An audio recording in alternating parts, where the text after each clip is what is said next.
Tindika Télévision. Chers internautes, bienvenue. Boya Malamu Karibu na émission Tindika sabbatique. Sorry. Bolembangaïté. Information, Isa Ebele. Je suis obligé de partager Nabino. Bon, ça quand même patient, s'il vous plaît. Bon, la émission Tinasuka. Besoin information. Nakobanda koye bisabande kumususu ya côté ya PPRD botika lokuta eza eloko mabe vérité et ya kanangona ba escalier mais ekoma kaka. Là je fais allusion na proposition ya président Lorenzo, président ya Angola. Bozala attentif également. Bolanda tina suka na web sabino malobanini Lorenzo ayebisaki fachi. O ba yebisi bino wana keno alobia ki consulter ancien président pour il a l'expertise et puis azali militaire à quoi apporter ba solution na makama guerre ya est. Je vous dis c'est faux et archi faux. Version originale dans cette émission Bozapete Nazoïb Sabino Nakwilu gouverneur ya Kwilu Yeba keba audio na yo salimi bale wana eleki na canal moko bona ngolobate mais eza déjà epa ya chef de l'état. Gouverneur ya Kwilu, soko kozwa diarrhée, zwana yo. Mais Zala informé que le chef de l'État est au parfum. Na ba audio na yo, oyo yo moko sali, ya liboso, na ya mibale, ils ont ba meya culpa, mais c'est déjà tard. Le secrétaire général Augustin Kabouya est au courant, Fachi Béton est au parfum. O assumé Yomoko. Et puis na yo ministre, tout d'abord apona na Masimanimba, na Bandundu, Kwilu. Na yo ministre,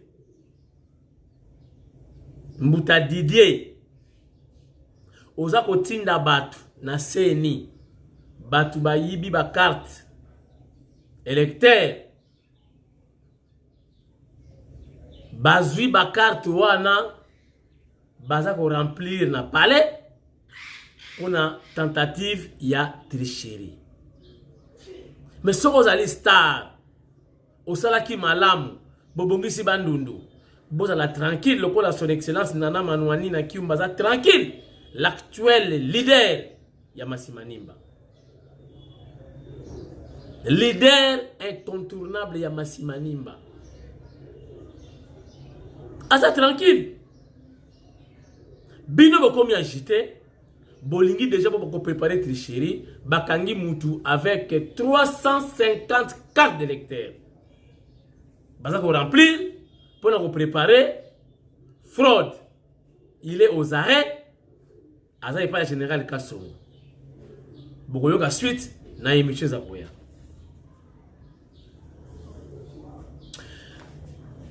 Bande ko ba komeli ngai balobi rendez-vous ya ba chef d'état-major oyo kozala na Burundi ba yebisi nga na yebisa mon général Christian Chiwewe akendete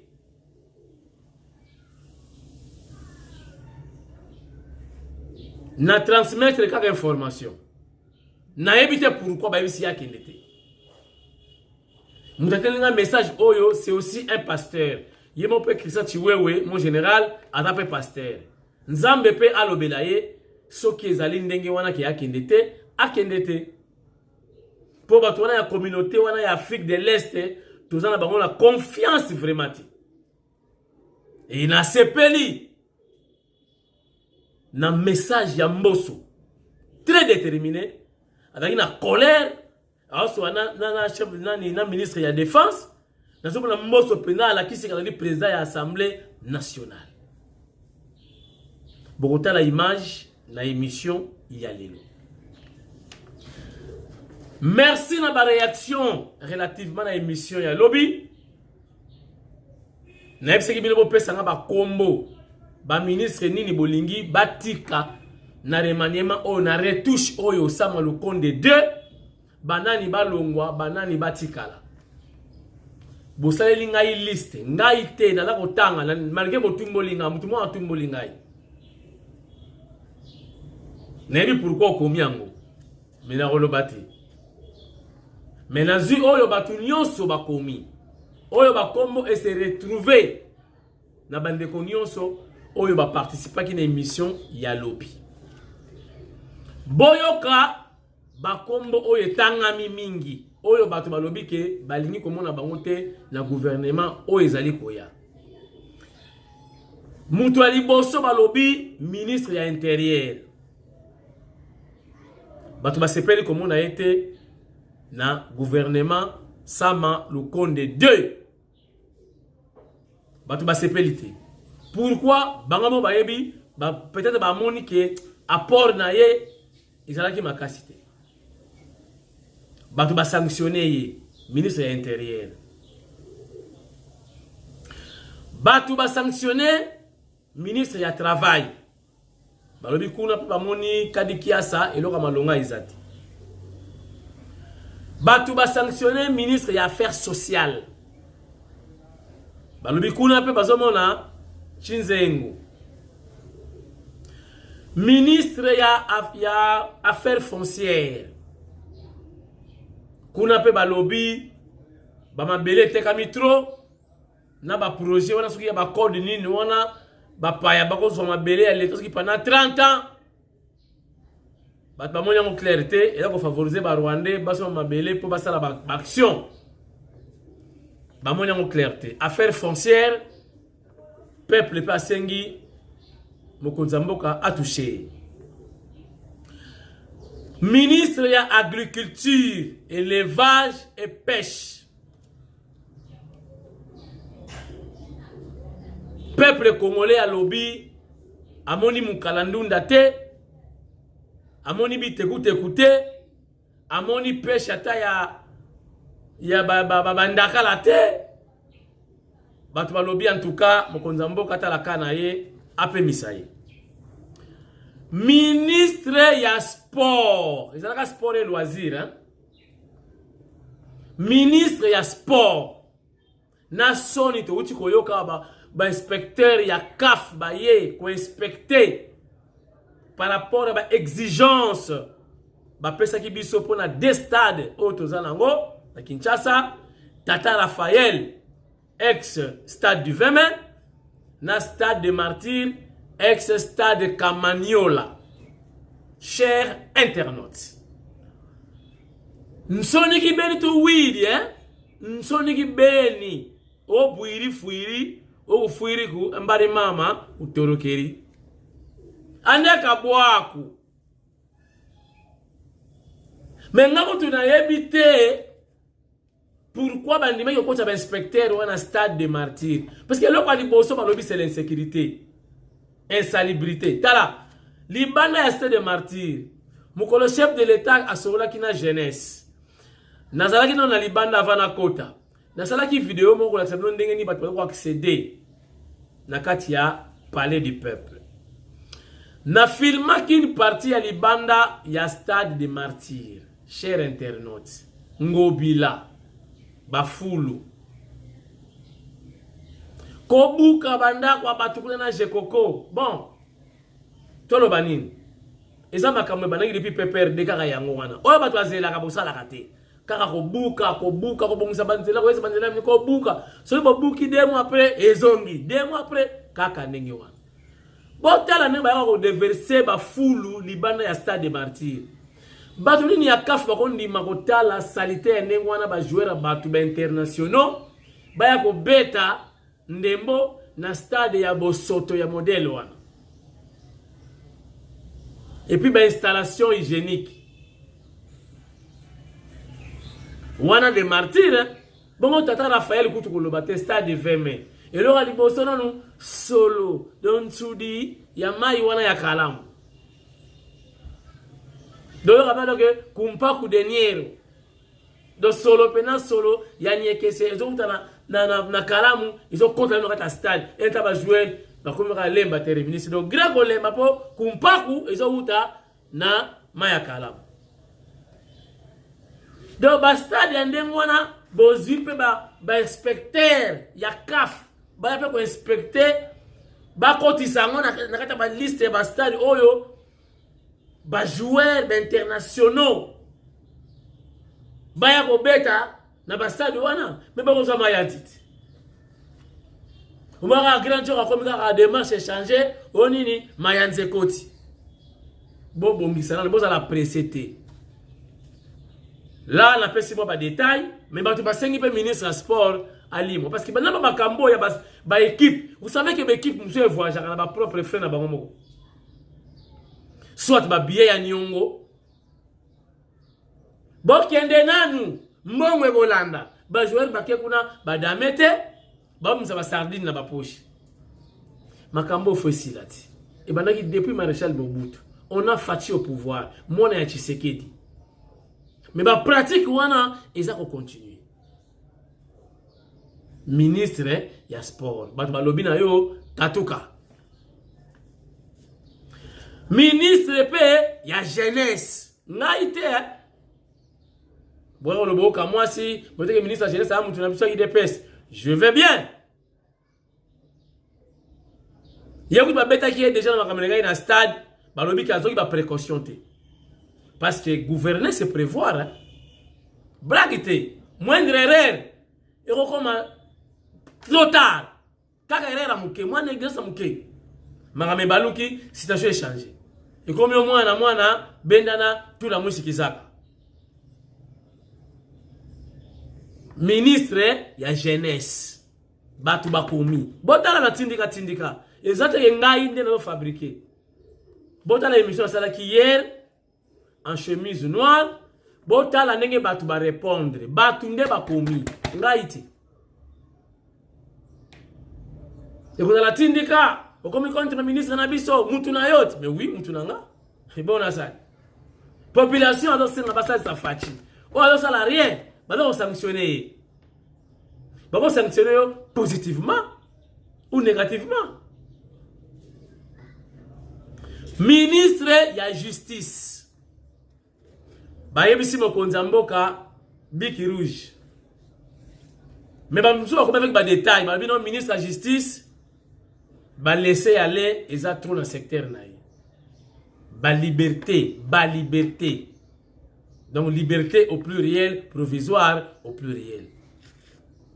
Donc tala ba liberté provisoire ezo landa na yebisi bino dire cortège. Yiba na yo oh, aké makala, bolé la thé. Ok, na makala, on a na makala, on dirait dans la boîte de nuit. Confort, frigo, congélateur. Maman na bana pe ayaka na yek dans makala, bangombe, banini, basoso. Akope makala moi 62 pongi, 62 pongi kaka, 62 pongi. 63e liberté provisoire. Libanda. Babakobanga justice ndengeni. État de droit il vous a matérialiser ndengeni. Liberté provisoire. Batu balobi pe ministre ya défense. Apema. Batu bodlanda émission hein. Bakomi ngaiti. Namoni moko pa komi ministre ya numérique. Akene kopema. Moussa Komelingai, ministre ya tourisme. Babakisi infrastructure. Dans le BIEP, akene kopema. Moussa Bakisa qui dans le bac déjà affaires sociales. Donc jusque là, ba message est comme dans l'émission. Yango wana, nebi ke moko tumbo lingai. Ayebi kina lobela mingi son excellence Nana Manouanina ya kombipe Nana Manouanina. Bon, Nana Manouanina azali ministre près le président de la République. Azali ministre moko pas comme les autres. Il a dépendant de la présidence de la République. Aucun ministre a fait un rapport et pas un chef de l'État directement. Seul ministre près le président, Oyo Samalu Konde a un rapport naïti. Parce que le ministère près le président est un ministère très politique. C'est un ministère sectoriel. Et ça la rappelle la recette T. Et ça appelle na secrétariat général T. Donc il dépend de la présidence de la République. Donc dans la manuali na azalo kola directeur adjoint, il y a directeur, il y a cabinet, il y a président de la République. Donc makamwe belé salamaka na ministère après le président mutoye barango mingi mingi da yemo chef de l'État. Kuna basala ka mingi ba rapport. Oyo biso to zwaka. Oyo yo po zwaka. Oye bisingai. Nga paye na ko transmettre kuna équipe mobimbezali. Basala ka ba étude. Ba ben on va charger d'études. Il y a chaque rapport ndé ba pesa ka ba note technique on n'est pas ya chef de l'État. Ezali ministère moko très politique. Mais malgré ça, ba réalisation bino moko bomoni au nom ya chef de l'État, moi tourné on a na saina masimanimba bomoni ba réalisation mo konzamboka o elekeli na canal ya ministère près le président. En principe, il a la compétence na bangote.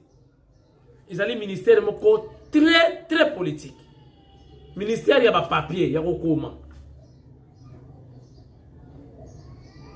Soko zeli ministère près le président tonga bandaku, homo na été. Asa ba hôpitaux, il y a une compétence na été. Donc, bon confondre l'été, ba ministère oyo, bezali sectoriel, na ministère oyo ezali purement politique. Vous voyez dans les cabinets privés, il y a président de la République. Oyo ezali assumé na professeur docteur Fumubuku Mulongeshi Wakalasa Nana Manoïna son excellence, la princesse. Il est l'actuel leader de Massimanimba. Botala qui va image, pas match, pas photo. Bon, Total Mbosso, Ndenga Sololi, na ministre de la Défense, a l'objet l'heure est grave. L'heure est grave.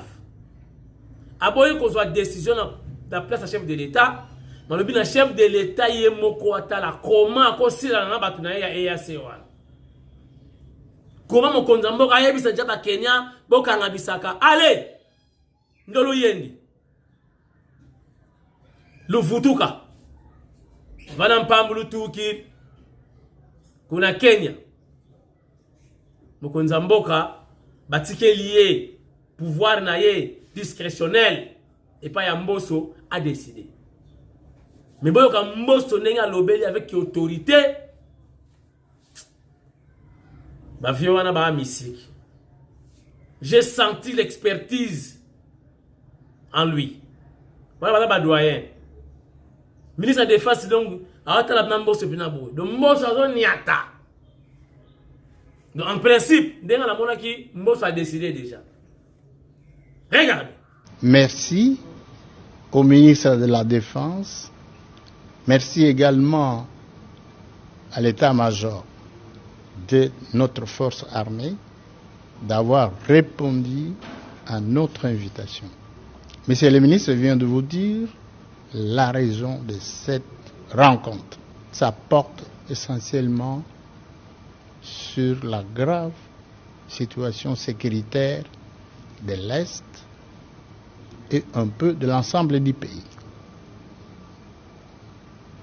Nous avons tiré tous des conclusions.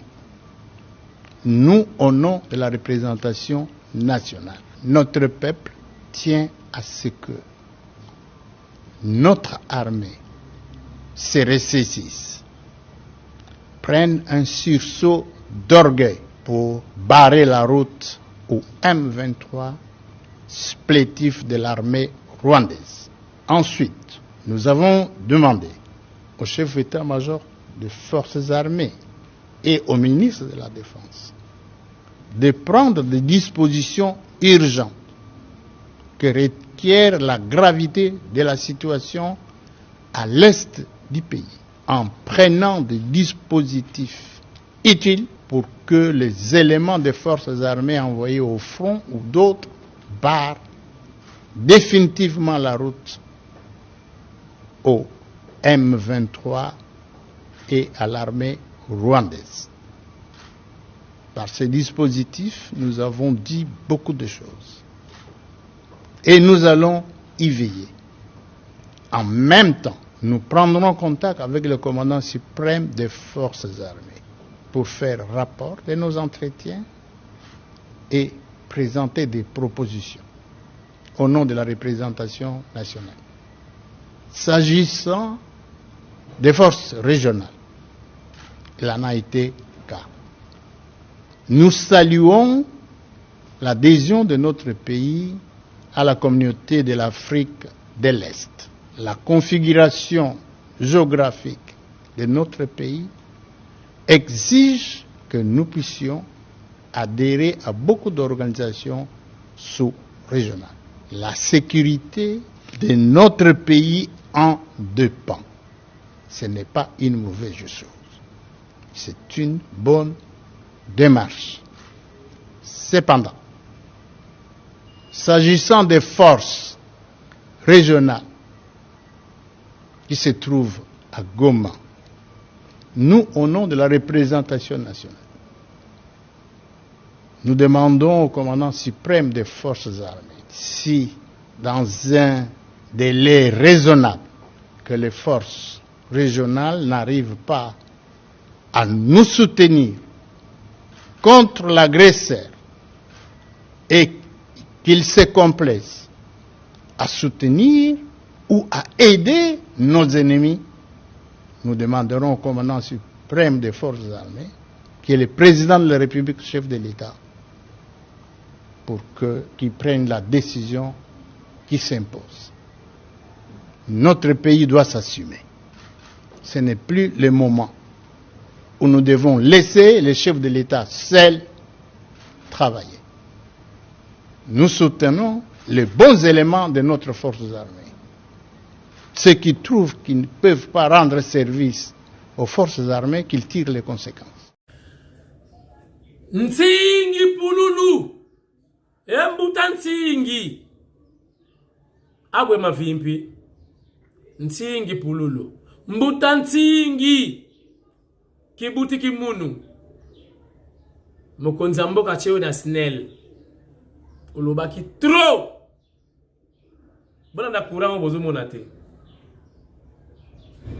biso awa tozala ba prépayé prépayant qui na ba délesage te mais to komi nango outa musala fatigué oyeboye courant ezati courant komi ko ya 0 heure 1 heure et pourtant ezala kité embuta ntingi pululu wapi ba transformateur wapi changement na ebisi yo ntingi pululu côté na yo match eza mabe courant snel courant mbuta ntingi ça ne va pas tozana ba maye belé ça ne va pas na ebi ke zongo de eza koya d'ici quelques mois bazo lancer mais ntingi pululu embuta ntingi courant campagne yango elingi banda to web sa population nini so courant exactement et puis régie des eaux ce qui kaka mvula ebeti boye baraka après la pluie il y aura coupure bon ça l'appelle 2 jours au ba so la batio ça date de longtemps même chanson qui se répète et ça le quoi na inga na elanga nyoso mona ba coupure coûte kobi donc pamba on vous dira non faut pas qu'il reflève maille comme c'est chaque année même chanson gouverner c'est prévoir boye bite elanga elinge ya Maya kokita. Boke ne kokiri avant. Non. Opération kirage. Tango batu bakoloba promo le kanaba télévision. Oh non, Maya kiti, zelo et mati, faut bakire chaque année. Tout change, tout évolue, sauf les imbéciles qui ne changent pas. Macron, le mois de mars, à Zouana Kinshasa. Service déjà, c'est la communication, chef de l'État va confirmer. Mais population a boui. Bari boy ba français pourquoi? Ba boy ba mo Afrique mobimba. Makamozo le kana Rwanda, ba attaque ya Rwanda, ba français ba complice, Macron complice. Siko azoya ko sala ni. Fachi bongsa sécurité parce que Macron ko ma banga na ba opire ya maya kalam. Na pesa information hein, ba to kana Macron. Tala président mon président stérile. Donc jardin botanique a bien monté. Donc jardin botanique donc au bota. Donc le jardin botanique Macron azati. Président ne mona ko na souci à batundengeni. Jeune loko la yi botanique ezati, jardin ezati. Donc ça ka dayi tunde wana avec Merco, il y a Diego Cao. Mais bah ça la jardin botanique ezati. Mutandengi wana. Yé ba botaki yé, ya ni ko botate. Azuya na Congo. En tout cas, c'est confirmé hein, pour le mois de mars. Je crois que c'est le 26 ou le 21 mars, si je ne m'abuse.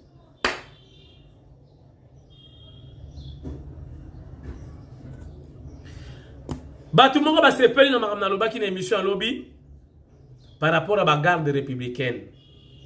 Dans ce pays, imagine que Kabila et Longwe. Dans mon niveau, soldat ya sika baye, teni ya sika. Différence là quand moko bataille. Ba soldat ya fachi ba garde républicaine à mikolo yo, ba jeune. Mais dans une bataille na ba ngone sika ngai. Na ba ngo mingi loka ba mannequin. Ngana on se pelati. Nous sommes des Africains. En dehors, il y a des tactiques. En dehors, il y a des munduki. Déjà, soldats font de la robiste. À l'époque, dans le bac d'émission, l'objet Mobutu, on recruté au pays là-bas, soldats dans la division Dragon. Au moni soda, au moni liwa. Azana mamboko, ama boko pa, mano moni kaka soda, yomoko bani komi soubela. Nzela amai à l'époque. Nzela maya veni tourisme wana si maman ngali mawana. Nzela na 18 de kangami. Ba soda bazalaki kuna. Omwe mutafanya na zamba bozo bateka za mutu. Poye bakaza mutu komeka misu na minu. Donc soka sécurité akangi misu oye bateka mutazawana.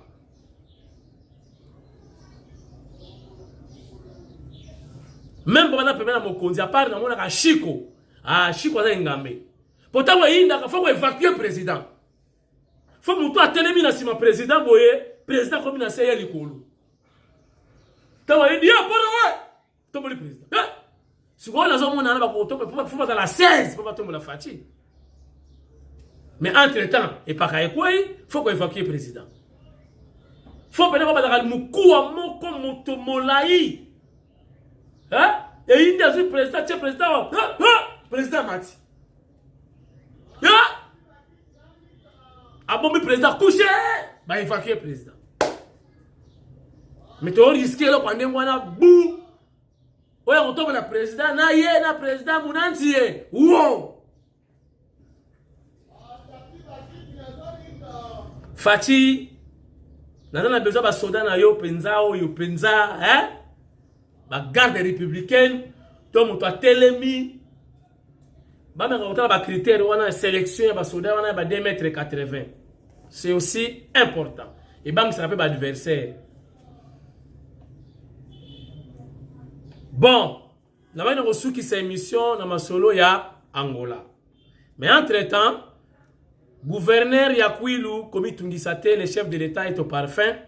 ba audio na yo moko sali conversation na yo moko na combattant porte-parole à IDPS et c'est comme dit Augustin Kabouya. Kabouya est au courant, le chef de l'État est au parfum. Donc prépare-toi na maloba na yo moko. Et puis na kuilo ngo ovanda kate oya na Kinshasa. C'est-à-dire oya en mission. So oya en mission. Ba do futa ba frais de mission. Ou bien là abandon de poste. Ba audio combien ngape na zana. Augustin Kabouya azana. Fumu wadi tunga azana ngo. Donc c'est déjà tard, mais il y a cool pour tout ça là, c'est déjà tard. Mon konja sa yoki. Merci.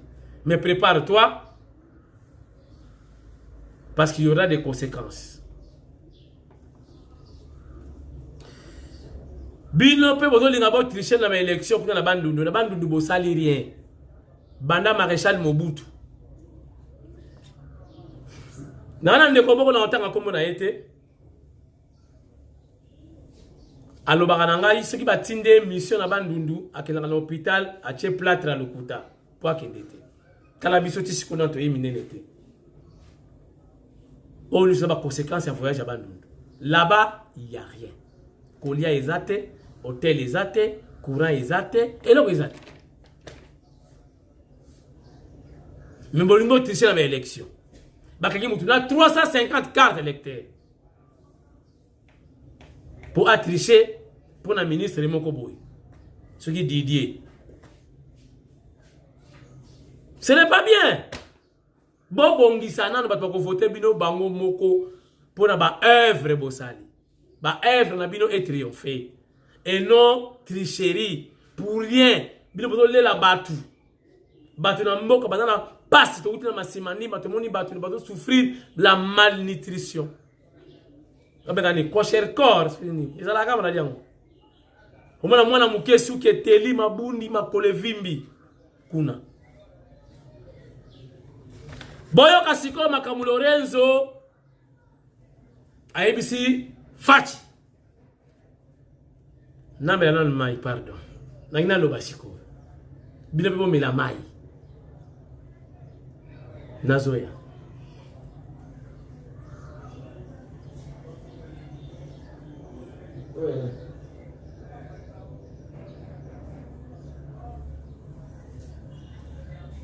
Namoni ma ezate, namoni bol mo boye. Namela ngaka.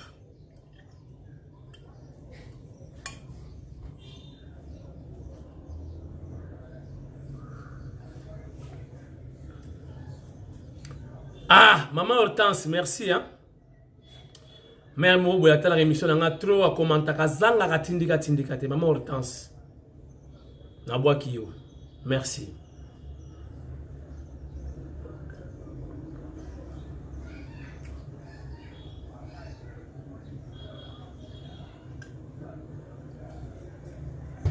Bon. Boyo kama kamu Lorenzo ayebisi Fachi. Oyo babaloli. Lorenzo ayebisi Fachi boy. Omoni responsable. Il y a insécurité, maman est. Tuna mutu na yo wana. À cause de la paix responsable. À cause de la paix inclus. Bon, mais on a bengisa ye, bon entendre ye. Bon interpeller ye. Bango ba baloli yango. Oh Lorenzo lobi, benga mutu na yo wana. Il a l'expertise. Ako aider yo pour la guerre est. Bon pour la asisa guerre monte.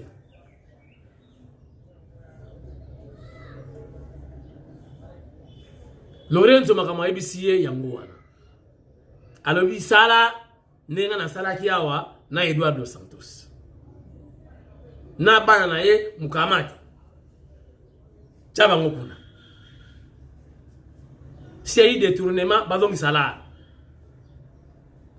So ada complice la clarté. Nige zak la baki zala clair. Donc Zakari quelque part avec une avance. Zala clair. Voilà le message de Lorenzo Yangoana. Oh, bon, baloli. balobi oluka ye pour expertise akosalisa yo. Lorenzo ayebisi ye mukwata kwata maja bazui babaloli po bango baza makasi na kobalola information.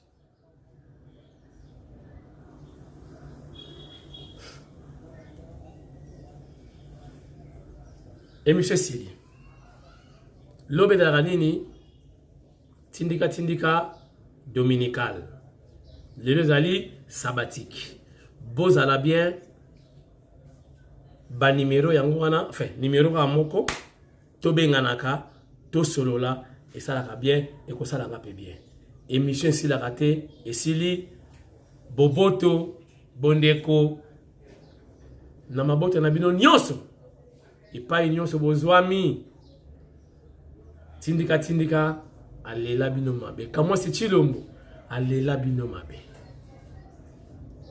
nakei